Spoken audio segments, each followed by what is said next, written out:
And then next is course outcome. Still on course outcome 2, we will look at analysis of variance. Maybe not anymore factor analysis and other non-parametric tests. We shall see asa lang tatama, no? And then CO3, identify basic components and processes of developing a survey questionnaire.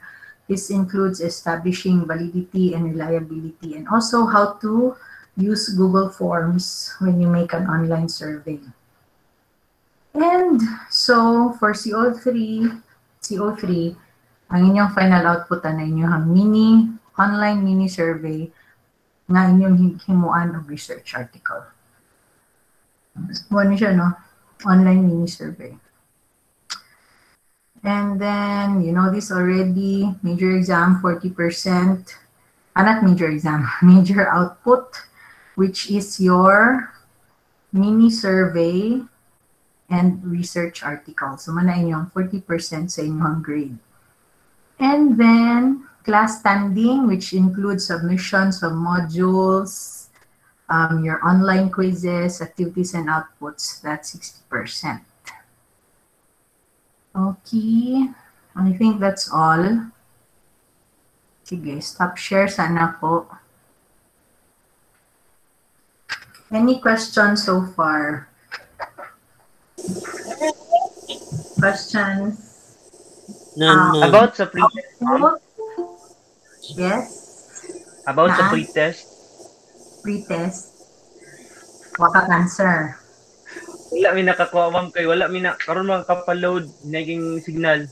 O sige, ma'am. Ato na nang balikan ng inyong pretest karon. Aside from the pretest, what else are your concerns on your course outputs? Yeah.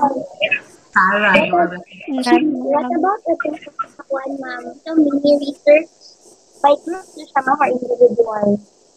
I'm thinking of by threes. By threes? Okay. 3 people. Thank you, ma'am. What else? But do not worry because I will give you ample time to develop your questionnaire, and I will also look at I will also give you a template on saang plastada sa inyong paper, what are its contents, and also a sample. Pero dito po muna sa finance na, so isa kayo magkabalaka sa mini survey. Sige, what else? Wala na? Questions about output, course outcomes?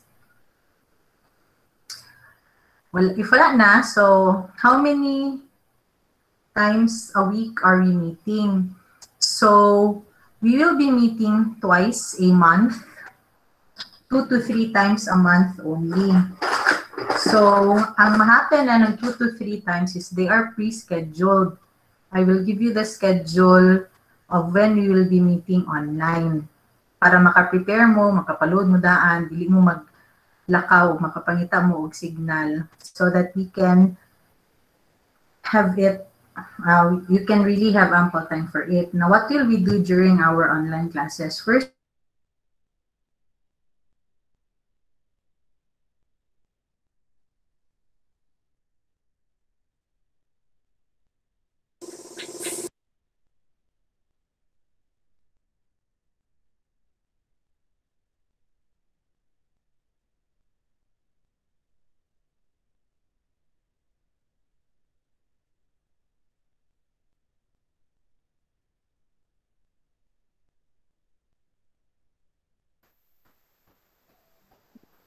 sorry, nawala ko.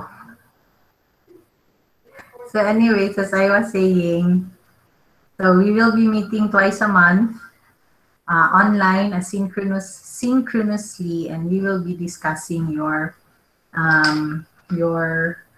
answers or your kanang unit in the module. Now, ingon ani ang plastada sa inyuhang material. If you notice, in our classroom,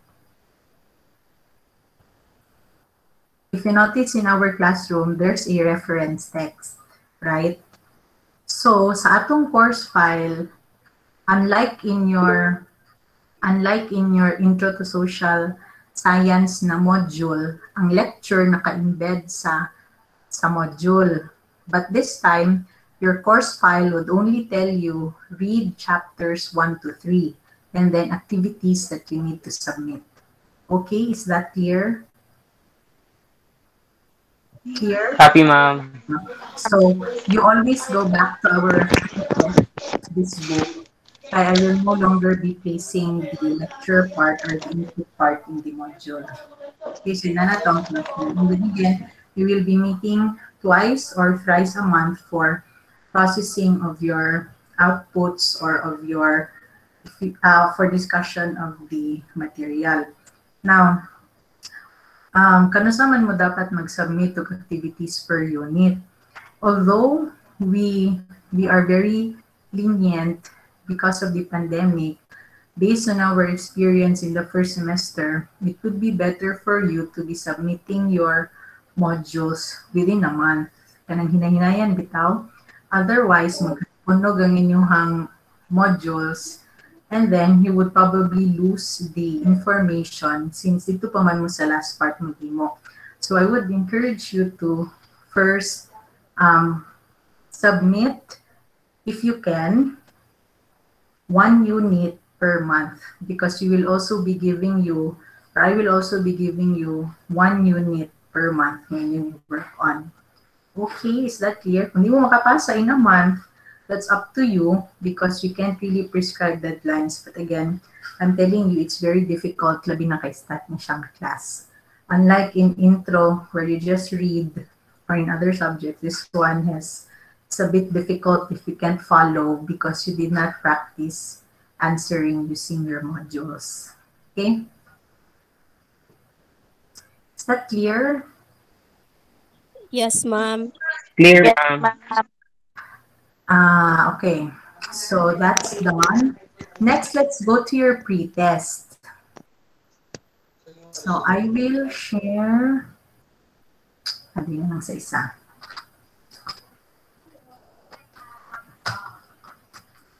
Tanaw na to ang inyong pre-test.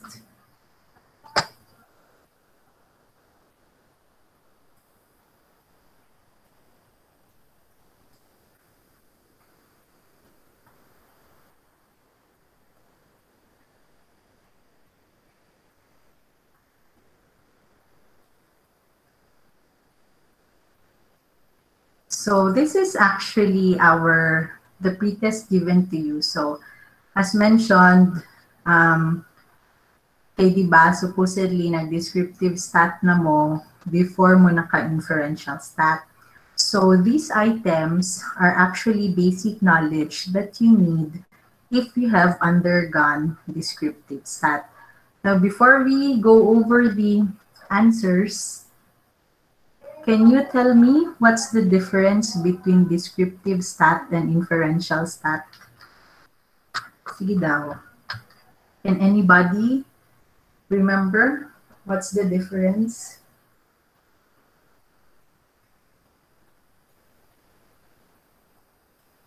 Sumbong tamong Dr. Verbal, di mo ka-answer.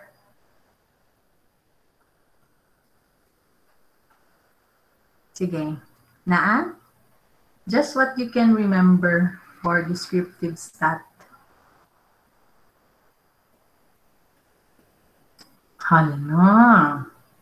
Isumbong tagid mo ni Ma'am Verbal ba? She's your stat 1, di ba? Yes? No? Yes, ma'am. Sige. Sa man inyong hinumduman? What do you remember?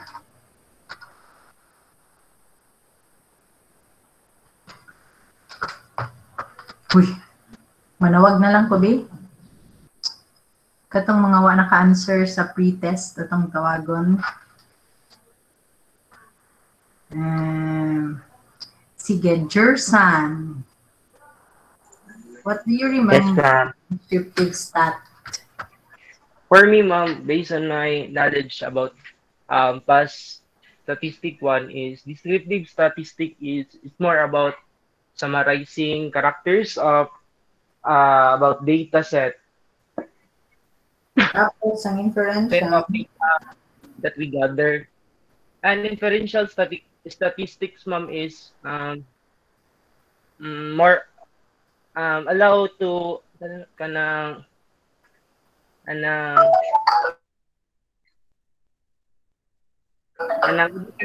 more generalize the border about population bitaw, ma'am. Kanang gina-generalize niya largo. That's actually somewhat true, no? So descriptive stat, as mentioned by Jerson, that's true. Its only point is to summarize and describe, yung descriptive. Summarize and describe data. So kunwari, if we have test scores or namoy scores in the pretest, so we can only say, for example, in your pretest, so when we say descriptive stat, saglit lang ha. When we say descriptive stat, basically ito siya nga part. It basically describes what happened in the data. For example, based here, makita ninyo nga what are the conclusions that you can make based on this bar graph or histogram. What are some conclusions you can make? Be, manawag ta. Mary Rose.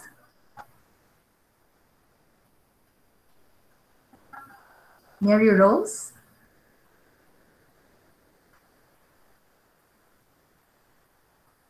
Or John Mark Colance? Based sa kining data, what can you say about your performance in the pretest? Hello, ma'am. Yes. What is your question again, ma'am? Based on can you see the figure on screen? So that's Wala. actually, hindi mo makita? Dili, ma'am. Sige, I will just dictate na lang. Ang figure sa screen, nag-show na average for the pretest is 9.44 over 20 points. Ang median is 9 over 20 points. Ang range is 4 to 16 points. So what can you conclude based on this data? Sige, later I will call you again. Yes, ma'am. Sige. So based on this data, or kinsa gusto mag-try? Wala. So based on this data, for example, ang average. What is average? Dira nagtipok almost ang mga scores, right? So average is 9.44, meaning most of the students who took the pretest, 36 sila kabuok, most of them who took the pretest, most of the scores are in the 9.44 range. That's average. That's descriptive stat. Kung imong tanawon, kung 60% ang passing, kay ang scores gatipok man sa 9.44, meaning gamay ra kayo ang nakapasar sa pretest. Is that clear? Tama? Yes, ma'am. So, inana ang descriptive stat. You're basically describing. So, imong tanawon po ang range. If you remember, range is the highest score minus the lowest score. So, the highest score is 16 and the lowest score is 4. So, basically, based on that, na kayo makuha ang data. And that's descriptive statistics. Now, if we're going to say, unsa kaha ang performance aning mga nag-take sa exam sa pretest sa i-compare nimo sa performance sa tibuok estudyante sa BSU nga nag-take og social stat, that would now be inferential statistics. Because in inferential stat, you're trying to imong i-describe ang population based sa imong score sa sample. Copy? Copy? Copy, ma'am. Yes, So, yes, na, ma'am. Yes, ma'am. start. Yes, Now, going ma'am. back, so let's go to your questions. Sige. So that we can identify or we can review. Although narabay klase ang uban sa inyo sa alas 2, so you have 6 minutes left. So anyways, for example, sige kini. Which of the following terms refer to a number calculated on sample data that quantifies a characteristic of the sample? Is it parameter, data, statistic, or variable? So the correct answer is actually statistic. So for us to know kung sa dining statistic, data, parameter, and variable, you need to be able to remember your descriptive stat. So, when is our schedule gani good? Is it PTH? Can you check? Unsa ganita nga time good?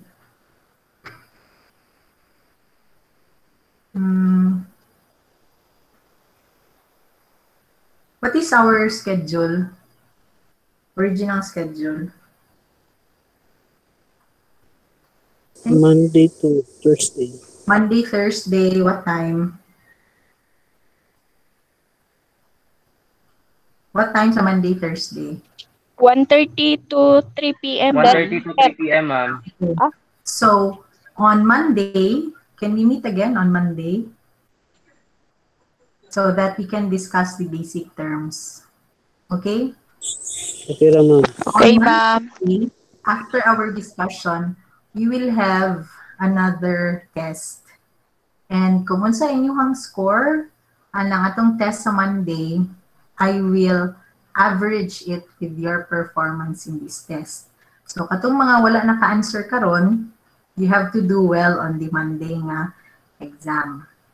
Okay? Okay, Is ma'am. that fine? Okay, ma'am. So all you have to do is go Okay, over ma'am. the terms. I will post the terms in our Facebook group so that you can go over them in the weekend and review in preparation for a very short online activity on Monday at 1:30 p.m. Okay? Now, actually, kining a pre-test, this is just a trial on how you would do when we have online quizzes. And I noticed nga, some of you were not able to answer. So actually, ako siyang giset nga once siya mo maka-answer. So, I can actually check. If you look at your screen, I can actually check pila ka minutes ninyo siya giansiran o kung kanos amo nag-answer. Okay? I can see it. I can also see katong mga wala naka-answer. Katong mga ni-answer pero wa gitiwas, not submitted Wala ka yet. ako aga una. So makita na ko siya actually. So that's why when you do online quizzes, you need to really be ready to take the quiz. Kaya once na magod mo pwede makasubmit. So at least you now have an experience on how to answer online quizzes. Dili lang kay mo mataranta kay we will find ways if ever justifiable ang inyong absence, then we will look at it. But make sure that your justification are also valid. Like for example, kung sabihin ako siya gatag Wednesday. Wednesday ba? Tama, Wednesday. So, supposedly, you had Wednesday, Thursday, and early Friday morning to answer. So, how come nga dili mo maka-answer niya? Nawala pa yun ang connection. So, supposedly, you could have answered yesterday para sure mo sa inyong answer. Na magayoban students nga magpalitog answer kay maghulat pa sila sa answer sa ilang classmate nga nakahuma na. So, ayun ako ninyo atika kay I know those techniques already. Some of you would just wait on the answer of those nga mga naka-answer na. For those nga naka-answer na nga manghatag og answer sa ilang classmate, kamo ba yang luoy? Okay, the tendency is these students would have bigger scores than you. Diba? But anyways, next time, don't worry because I will shuffle the answers and you will have different sets in answering. So that bisan pa inyong screenshot para sa inyong mga crush sa inyong block, dili mao ang inyong gina-ansiran. Matingala na lang mo, kay lahi ang inyong gina-ansiran sa inyong gina-pupyahan. So I also noticed that some of you are still waiting for kanang hulat-hulat lagi sa answer sa ilang mga classmate, and I'm telling you that I can go around that because social naman karon ng technology, okay? So next time, do well, and if you have concerns, you may raise it, but make sure nga kanang justifiable po. I will also be very forgiving and give you a chance if I see that your reason is really valid. And if ever, you can just message me if you have concerns, whether it's online tests or any other courses that you have. Okay. Questions so far? Kaya alas 2 na. Nangita na si Mr. Nicosya sa mga estudyante. Yeah. None, ma'am. Are we good? So I will see you on Monday. Yes, ma'am. 1:30. Yes, ma'am. Thank you kayo. I will Yes, ma'am. post Thank you, ma'am. I will post the terms that you need to read about so that you can do well in the exam. Okay? So mag-stop share na Okay, po. ma'am. O mag-screenshot na ko sa inyong mga dagway. Dali. How do I...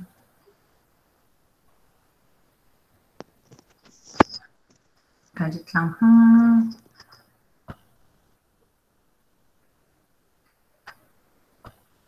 Sige, kindly turn on your cameras. Yeah. I have 22 students in this meeting room. Sige, 1, 2, 3, smile. Ang buhok ni Miss Osorio, oh, may pahangin-hangin. Isa pa, 1, 2, 3, smile. Okay, see you on Monday. Bye. Hi, ma'am. Bye, Congrats. Wow. Bye-bye, ma'am. Bye, ma'am. Thank you, ma'am. Congrats. Congrats.